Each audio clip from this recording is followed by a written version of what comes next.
Hello, Assalamu alaikum and welcome back. You're joining myself, Hasina Momtaz, as well as Kam Ali, and we're answering your questions on commercial property. But as always, we will answer any questions that you come through with regarding property, investment, development and management. So just before the break, we were discussing, because you mentioned that sometimes people can go from leasing to buying the freehold, which leads us to mortgage, which leads us to finance. Yes, it turns out to be one of the fantastic major investments, and a very good investment in that, simply because if you've paid off the mortgage, you've got a nice asset there we can retire on, whether you receive the rent or you sell it on, or pass the business on to someone. So it does, in a lot of cases I've seen over the years, it becomes a better investment than the actual business they were running. Simply because the asset has gone up in value and potential rents that they can create, and the fact that it's your own property, you've looked after it well.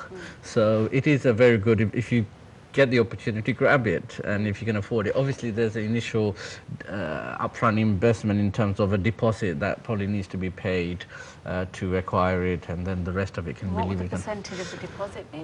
Finance on commercial ranges from from 0 to 30%. Simply 0 because you may have other assets that you can leverage on, that you can say to the bank, or you can say, look, I've got a lot of fixture and fittings and the business as well, could I pay a small deposit? And sometimes it works. Sometimes they say, look, they're strictly looking at it on bricks and mortar, then you have to pay 30%. So there is an initial capital payment to invest in, and but at least you become your own boss in that property. You don't have to have a landlord overseeing things, and it gives you all the flexibility, I guess. Yeah. And you mentioned sometimes you can actually make more money rather than having the business there.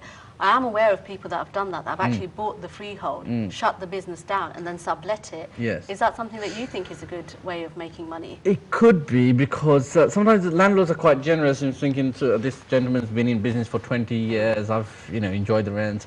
Let them have it, and it's easier to always sell it to the tenant than a third party, because they have a relationship to the property, easy access to deal with the banks and whatever. So it can well be where some people are not making that much in the business simply because of new competition or whatever changes or online or whatever competition. But the asset itself could generate more rents than the profit of the business. So, and that is not in every single location. The key thing is, to be honest, is the location. So the more central you are, it's highly likely that you could get a good tenant in there that's prepared to pay a higher rent. And it makes sense to just sit back and enjoy the rent rather than struggling with a business that's possibly not making as much. And this is what's happening with a lot of the restaurants, where the restaurants are closing down, but the owners who have the freehold, luckily, are able to just simply rent it out to someone and enjoy the rents and become landlords rather than restaurateurs. But only if you've purchased the freehold, you see. Now, if you're a leaseholder, then you have an issue where you have to assign it to someone else. You may get a premium from the next person, or you may not. You may just want to exit because the business is not good enough. But then you've lost that opportunity, that property, and it's no longer yours.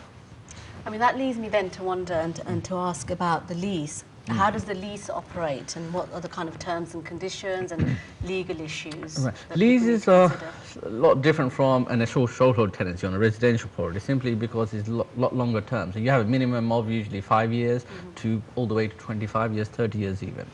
And so the lessee has a lot of security, I guess, because as long as they pay the rent on time and maintain the property and pay the landlord's insurance, it's well secured. You can sell the lease on to other people subject to references and the landlord consent. So leases are quite good. They sell on the open market, where somebody wants to close that business down to pass a lease on, or the business being transferred over. So it's easy to operate, where tenants, residential properties, you don't have those sort of long term, and you're not able to transfer it to someone else. But certainly on commercial leases, you have those options, as long as you're not on a license agreement of 1 year or 6 months. You're on so that's something something to look out for That's in right, terms yeah. of the legal arrangement. Yeah, so but landlord has a good deal out of this because you're maintaining the leasee is maintaining the property, the paying the insurance and paying a good rent, Okay, and I'm going it's to hassle just free. interrupt you a little bit there because we've got another caller on the line. Sure. Hello, assalamu alaikum, and welcome to your property show. What's your question? Assalamu alaikum. I have a very quick question, which is how can I get a commercial mortgage? Commercial mortgage, right? Commercial mortgage is slightly different from of getting a buy-to-let mortgage.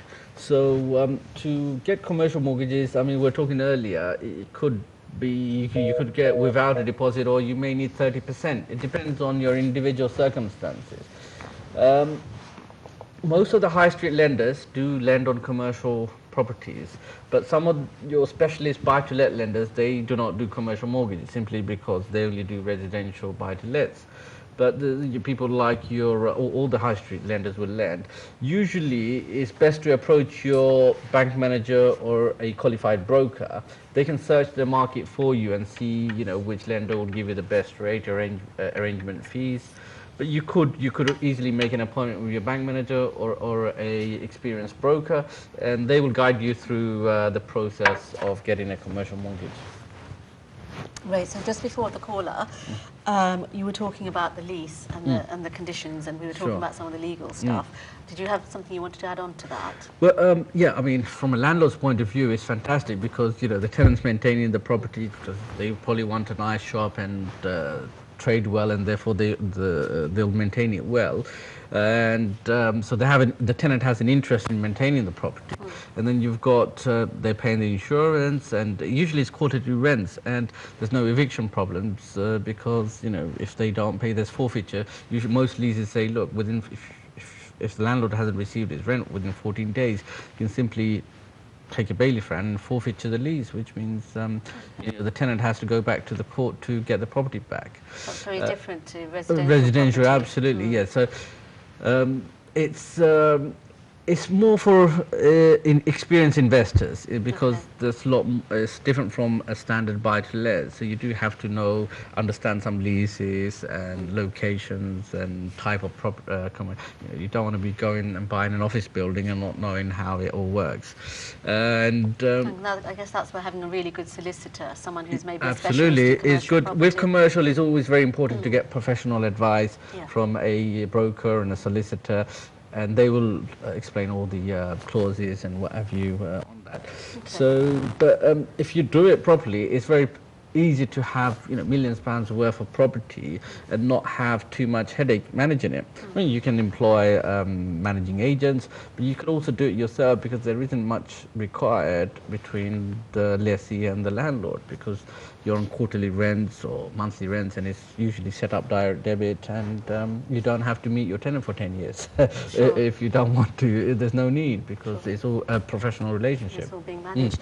So in terms of raising finance, I know that when we discussed about residential properties, you mentioned about people maybe getting together with a group of friends and setting up a sort of consortium. Yes. Is that still possible with commercial property? Of course, it's very normal for larger corporations or groups of friends to do, again, via limited company, all the way from an individual landlord to trust funds to pension funds. People spend millions and millions on commercial properties. A lot of it does get traded on property auctions and stuff, but you also through all the major so your normal estate agent doesn't actually deal with commercial. You have to go to the commercial agents in that area or so, and each level there's a different agent that deals with different categories of property. Some specialize in office building, others in retail, some in industrial warehouses. So you have to go to. It's a bit more more specialist. So I wouldn't suggest you buy your first property as a commercial because you need to gain some experience, and it's a good way to get experience is through buy-to-lets, and then you can explore commercial properties and yeah. Okay.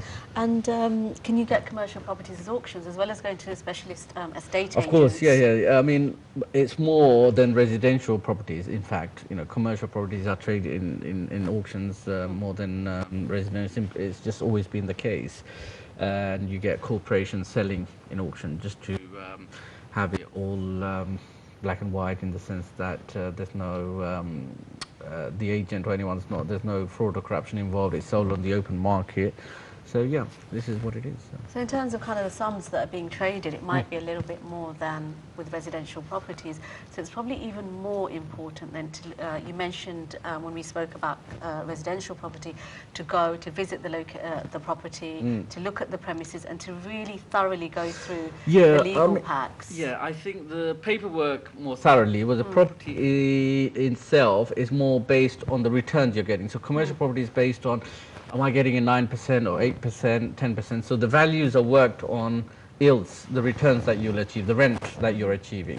So where actually quite a lot of people don't actually inspect the property, or they do it purely on the photo or the return that you're getting.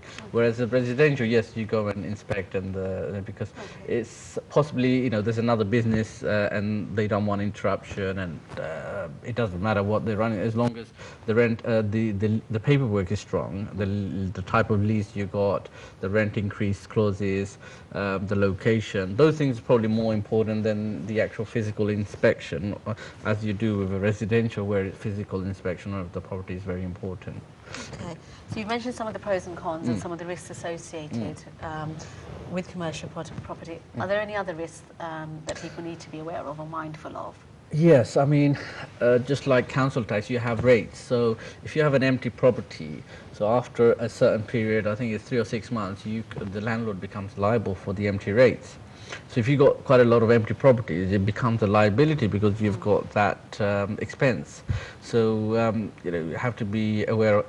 So as a landlord, also, if there's, it's not like, oh, this leasee has moved out today, I'm going to find another tenant. Usually, it takes a little bit longer to find the right tenant and the paperwork to go through. Because there's more legal work involved, and there's possibly more marketing costs involved, because you want to find the right caliber tenant, the right business, you know. So it is more selective. So it's not for somebody to come in and live. It's more for a business. So they have to do their research and due diligence, see if that's suitable for that particular business. So those are the few risks involved. But like any business, you know, you have your advantages and disadvantages. Yeah, there's always an element of that's risk. right. But it's for some people, it's one of the best investments, simply because there's, I mean, you know, you don't have to get that involved. You could just enjoy this income stream year after year. It's pretty much guaranteed, and you know, hassle-free. There's no day-to-day work required. You wait around for things to happen, and you know, like I mentioned earlier, you don't have to go and see your tenant maybe once in every 10 years if you need to renegotiate some terms and conditions. Otherwise, there's no you know, no evictions, no repairs, no insurance, so it becomes quite a good investment. Okay, so it sounds very, not just lucrative financially, but also something hassle-free. Once you have the experience, it's, as you say, very hassle-free. On that note, we're going to go to a quick break. So I'd just like to remind our viewers that although we're talking about commercial property, if you've got any questions regarding property development, investment management, either commercial or residential, please do call through to us after the break.